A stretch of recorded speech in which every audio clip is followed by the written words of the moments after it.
And the winner of the Best Education Product or Service on the Internet category is Digital New Zealand.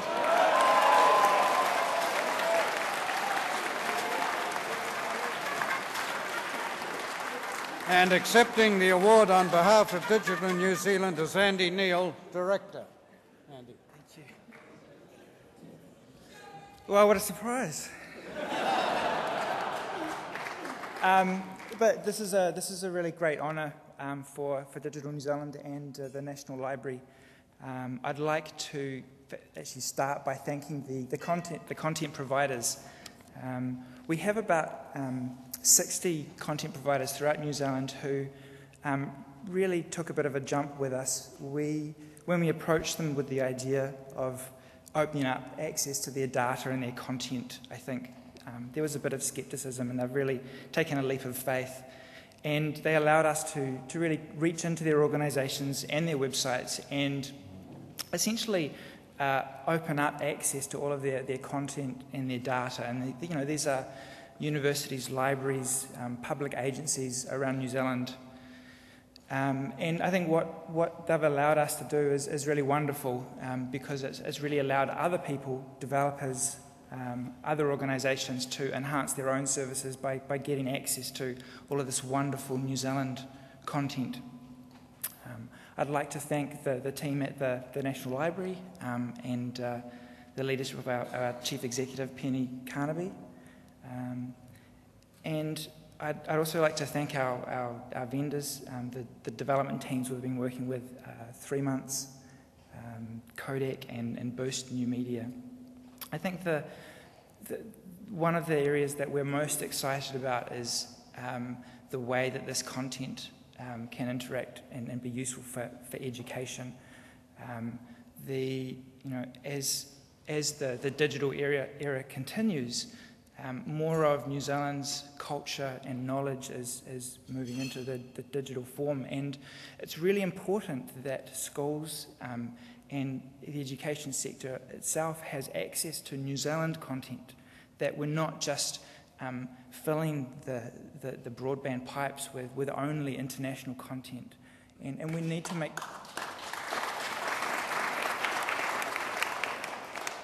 So, this is a great honour, and thank you very much.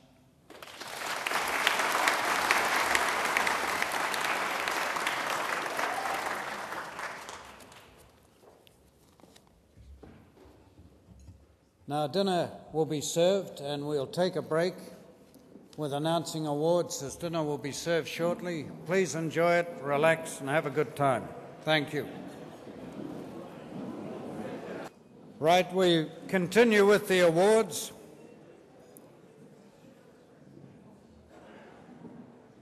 And the category is the Internet Entrepreneur category. The Chief Judge was Phil McCaw, and his fellow judges were Sam Morgan and Rowan Simpson. They are hard men because there's no award in this category this year, as they ruled no application in the judge's opinion for what it was worth came up to the high standards required in this category. I understand they drank plenty of wine reaching that conclusion. So we go straight through to the last category. And for the next category, I ask David Russell, who was the Chief Judge in the Positive Societal Impact category, to come to the stage. David spent 35 years with Consumer New Zealand, formerly the Consumers Institute. I don't need to introduce him to you. You know him all from television.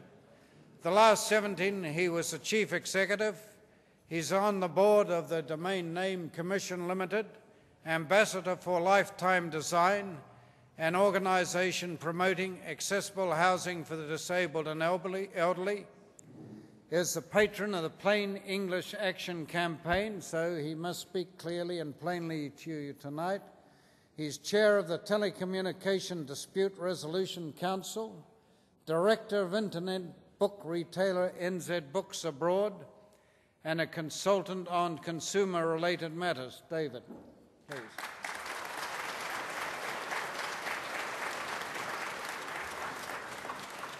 Well, thank you very much, Dan, for that rather lengthy introduction. I'm delighted to be one of the judges of the Positive Societal Impact Division of these awards. Delighted for two reasons. The first is to be involved in an event that remembers Liz Dengate-Thrush. Through these awards and the sponsoring foundation, her spirit lives and long may that last.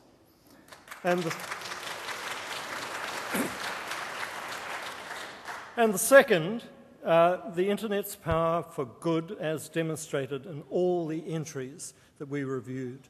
We constantly hear about Internet's role in the bad stuff that's going on in society. Here we see the other side of the story. In judging the entries, I was immediately impressed by the wide range of services offered, large government agencies pitted against a one-man band campaigner, a well-oiled political party was up against a money management system. I like the convergence of promise and reality. And a government department that was given a pat on the back from Treasury for its low-cost delivery of an excellent service. Now that is praise from an unexpected source. What shone through all the entries was the passion and enthusiasm of the people who had developed and sponsored the sites. The Internet is a powerful, globally embracing tool, but that is only one part of the story. The second is the way it is used, and that requires knowledgeable, dedicated people, and this we had in all the entries. There was nothing flashy or technically new about any of the submissions, but there was excellent application of available technology. Finally, thanks to my fellow judges, Martin Cocker and David Farrer, their incisive comments meant we quickly reached agreement on the top 4. I had initial concerns about contacting David, though. He was snorkeling in Hawaii. Now, there is a side to blogger Farrer that you may not have known. So, my thanks to all the entrants. They were impressive. And now for the 4 finalists. Thank you, Dan.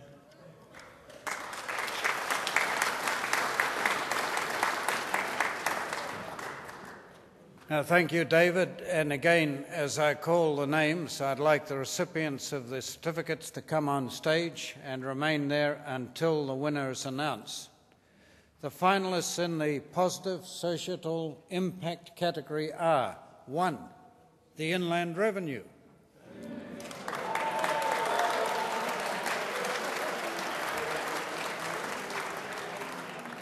This service, in addition to the one that they provide to us throughout the year, provides New Zealand citizens, wherever they are in the world, with the ability to provide electronic feedback on tax and social policy changes. That